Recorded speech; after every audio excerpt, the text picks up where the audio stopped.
The first thing I noticed wasn't her voice. It was the scent.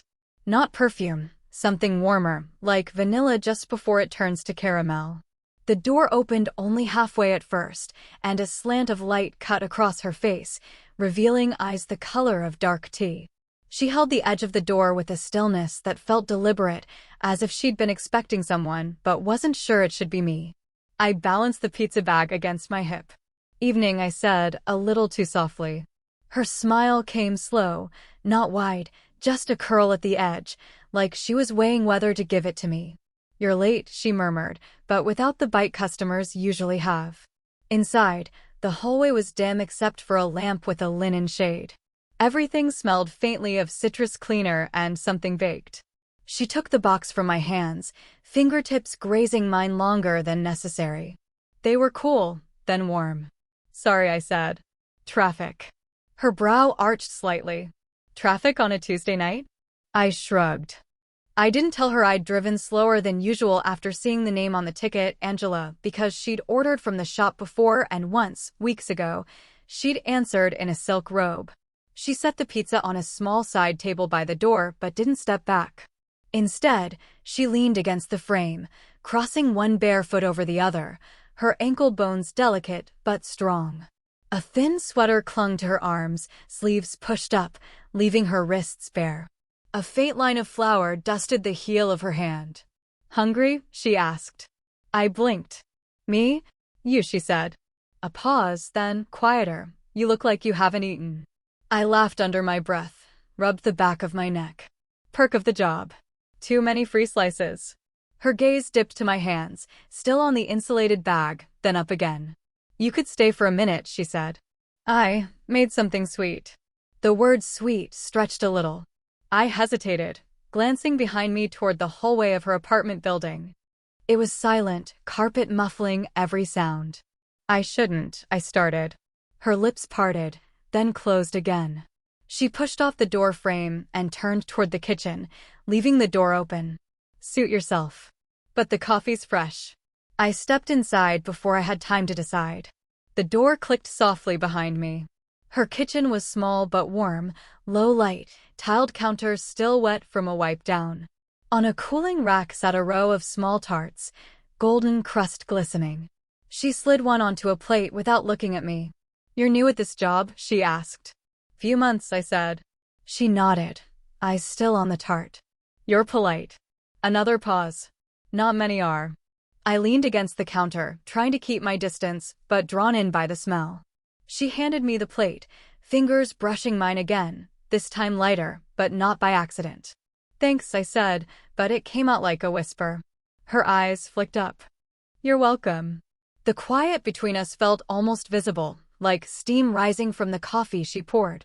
She reached for a mug, then stopped halfway, as if remembering something. Her hand hovered over the handle, trembling just enough for me to notice. "You live nearby?" she asked. "Yeah. Not far," I said. Her mouth opened, maybe to ask more, but then the apartment door swung open behind me with a heavy, unexpected thud. She froze, mug suspended in her hand, eyes flicking past my shoulder. I turned, heart hammering, unsure who, or what, had just come in. The door closed again with a muted click. Not someone entering, just the draft from the stairwell. Angela's shoulders eased, but only slightly. She set the mug down, fingers drumming once on the counter before she pulled them back, as if she'd revealed too much. "Sorry," she said. "Old building. Doors slam." I nodded, pretending it didn't rattle me. But her reaction had told me something. She wasn't just jumpy. She was alone. She poured the coffee at last and slid a mug toward me. "Milk?" "Sugar." "Black's fine," I said. Angela leaned on the opposite counter, hands braced, one ankle crossing over the other again. In the yellow light, fine lines traced the edges of her eyes, but they made her look softer, not older. "You do night deliveries a lot?" she asked. "Mostly," I said, taking a sip. "Helps with tuition." Her head tilted. "College?" I nodded. 2 years in. Business major. "I'm not sure why." She gave a small laugh that didn't quite reach her eyes. "You're young enough to not know." Then quieter, "I knew too late." The pause hung there. I waited, but she didn't explain. Instead, she reached for a tart herself, breaking off a piece, fingertips dusted with crumbs. I used to teach, she said finally. Stopped a few years ago. She glanced at me quickly. Divorced. He left. I stayed. I tried not to stare at the way her thumb moved across the edge of her plate. Sorry, I said, though it felt like the wrong word. She gave a small shrug. It happens. People go. I wanted to say something, that she didn't seem like someone people could leave, but instead I looked at the countertop, at the cooling rack, anywhere but her eyes. You're very polite, she said again. But you look at me like, she stopped, lips pressing together. Like what? Never mind, she murmured. She brushed a crumb from her sweater, eyes down. I caught myself gripping the mug too hard, heat biting my fingers. She was right, I was looking. At the faint hollow at her throat, the way her hair slid across her cheek when she bent her head. I tried to look away. She stepped closer to reach for a napkin, and for a moment her arm brushed mine, not hard, but enough that I felt the warmth of her skin through my shirt. She didn't move immediately. Sorry, she said again, softer this time. It's okay, I whispered. Angela's eyes lifted to mine, and for a beat she didn't look away. Her pupils widened slightly, her breath caught just enough to hear. Somewhere down the hall a phone rang faintly, breaking the quiet. She didn't turn toward it. Instead, she reached out, almost absent-mindedly, and straightened the collar of my jacket where it had folded inward. Her fingers lingered at the edge of my neck, light but deliberate, before she dropped her hand and stepped back. Your coffee's getting cold, she said, but her voice trembled, betraying something she wasn't ready to name. I took a sip just to hide my smile. The coffee was scalding, but I didn't feel it. Angela's phone buzzed on the counter, screen lighting up with a name she didn't show me. The sound was sharp in the quiet kitchen, like a dropped coin. She glanced at it, lips pressing thin, and let it buzz until it went silent. Don't you need to? I started. No, she cut in, too quickly. It's nothing. She turned the phone face down. Her fingers stayed on it, tense. I stared at the tarts, at the way the sugar glistened, trying not to ask. The air between us felt heavier than the smell of coffee. She caught my eye again and forced a smile. Sorry. I'm bad at ignoring things. You're good at making dessert, I said, voice lighter than I felt. Her laugh came out in one breath, then disappeared. You're a terrible liar. I smiled back, but my hands were trembling around the mug. She noticed, I could tell. From the hallway, a faint creak, someone's footsteps. Both of us froze. Angela set her plate down without looking away from the door. The sound faded, then nothing.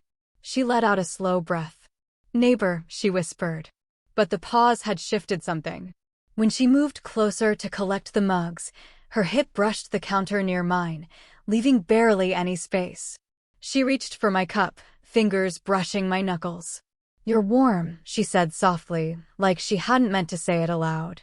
I almost laughed, almost said something, but the word stuck. Her eyes lifted, steady now, and for a moment everything slowed, the sound of her breathing, the faint hum of the fridge, my heartbeat in my ears.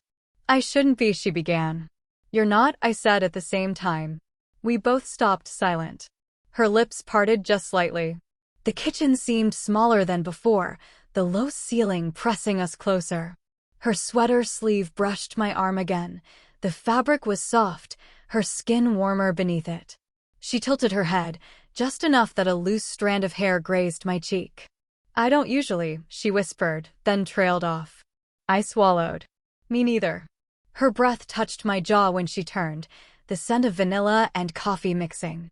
For 1 second her hand lifted, like she might touch my face, then she dropped it to her side, curling it into a fist. We can't, she murmured, eyes darting toward the door. I know, I said. But neither of us moved back. We stayed there, inches apart, my hand still on the edge of the counter, hers resting right next to it, knuckles almost touching. From the living room came the faint sound of a voicemail starting to play, a man's voice, low and uncertain. Angela shut her eyes, exhaling. Then, without thinking, I shifted just enough that her forehead brushed mine, barely a touch, but electric, like a wire sparking. We both froze, caught in the closeness we'd been pretending not to want. Angela turned off the voicemail mid-sentence, the room going silent except for her breathing. She pressed the phone face down again, but her hand stayed over it like she was holding something down inside herself. "I'm sorry," she said finally, voice low, rough. "You shouldn't be here." I stepped back a half inch but didn't leave. "You told me to stay." That was before. Her eyes flicked to mine, searching. Before I remembered who I am. I swallowed hard. "And who's that?" Her laugh came out tight, almost a choke. "Someone old enough to know better." She brushed past me to the sink, palms braced on the edge, head bowed. A loose strand of hair clung to her cheek. I hesitated, then reached out without thinking. My fingers caught the strand, slid it gently back behind her ear. She stilled under my touch, not moving. "You keep doing that," she murmured. "What?" Looking at me like I'm not, she shook her head. Like I'm not a mistake. I wanted to tell her she wasn't. The words almost came, but instead I said, "I don't see you that way." She turned, leaning back against the counter, arms crossed as if to shield herself. "If anyone found out," she stopped. Her eyes softened, almost pleading. "You're 22. You could have anyone." "I'm not here for anyone," I said quietly. Her arms dropped. She took one small step toward me, then another. We were so close I could feel the heat of her sweater against my shirt. "You don't know what you're saying," she whispered. "I do," I said.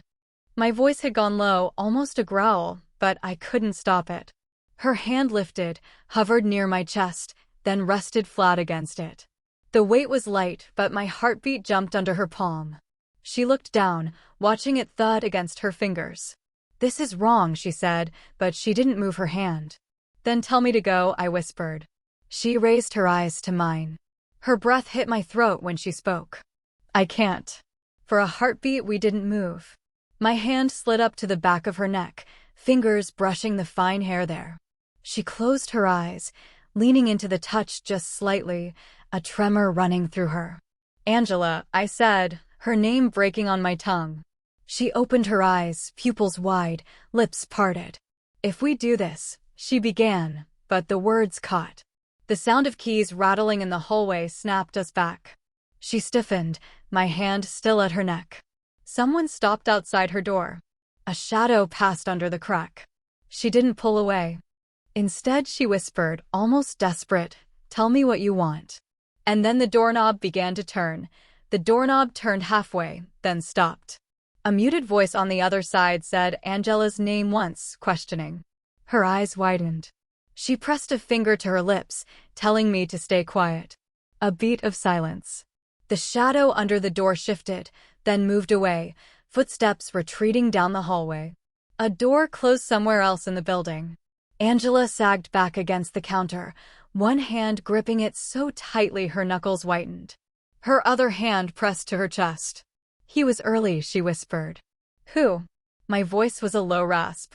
"My ex," she said. "He still has the key. Says he's just checking on me." I blinked. "That was him." She nodded, eyes on the floor. "He doesn't know you're here." I swallowed hard, heat rising in my face. "Does he still think he owns me?" Her laugh was small, bitter. "Sometimes I think he does too." For a moment she looked so much smaller, leaning there in the dim light, sweater slipping off one shoulder. I reached out, then stopped myself, fingers curling back. "I should go," I murmured. "No," she said it too quickly, eyes flashing up to mine. "No, don't." She stepped forward, closing the space between us until I could feel her warmth again. "I'm tired of hiding. Of feeling like I'm already guilty for something I haven't done." Her breath trembled. She caught herself, pressing her palm flat against my chest again like she had before. "I didn't just invite you in for dessert." The air thickened. Her confession hung there, naked. "I know," I said softly. She looked at me then, really looked, and something changed in her face, not softer, but raw. "I saw you weeks ago," she whispered. "First delivery. You looked at me like I still existed." She gave a shaky laugh. "I'm not used to that."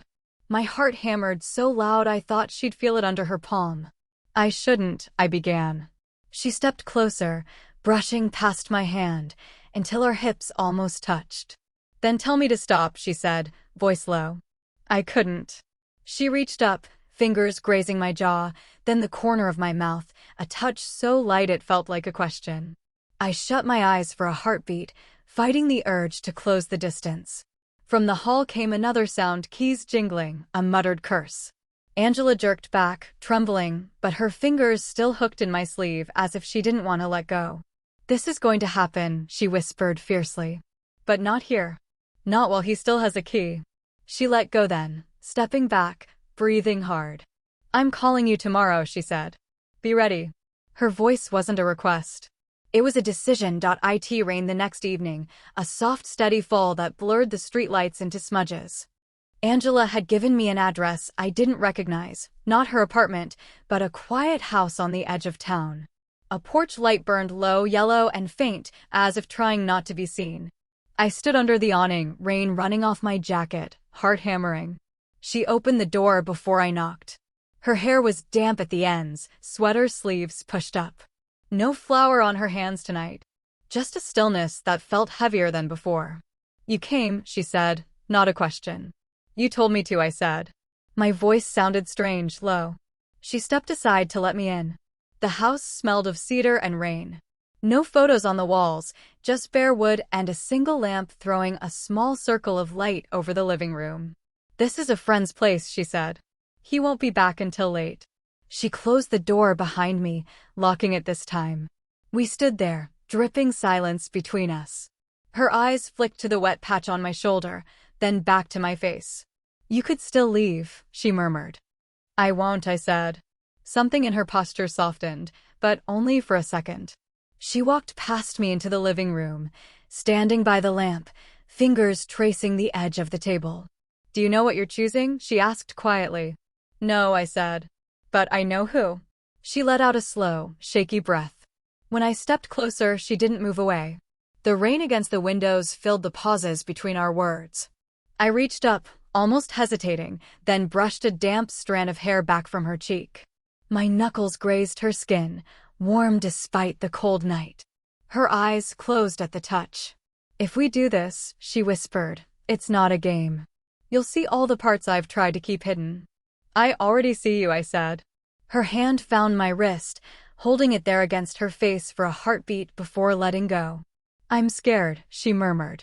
So am I said. We were inches apart now, her breath mixing with mine. The lamp cast both our shadows into one on the wall, blurred and unsteady. She leaned her forehead to mine, a tremor passing through her shoulders. Then tell me, she whispered, do we stop? I could feel her fingers curl into the front of my shirt, not pulling me closer, not pushing me away. Just holding. I don't want to stop, I said. She opened her eyes at that, searching mine. Whatever she saw there made her draw in a sharp breath. She let go of my shirt only to lift her hand to my jaw, thumb brushing the corner of my mouth. We can't undo this, she said softly. I'm not trying to, I said. For a long second, neither of us moved. Then she gave a small, unsteady laugh, part relief, part surrender. Okay, she whispered. And in that quiet, with rain tapping the windows and the lamp humming, they both knew what they were choosing. The rain had stopped by the time we stepped outside. The world smelled washed clean, like wet cedar and cool earth. Angela held the doorframe for balance, eyes scanning the street before turning back to me. You're really here, she said quietly, almost to herself. I nodded. I told you I would be. For a moment she just looked at me, her expression shifting, relief, disbelief, a flicker of something shy that didn't match the confident woman at the door a week ago.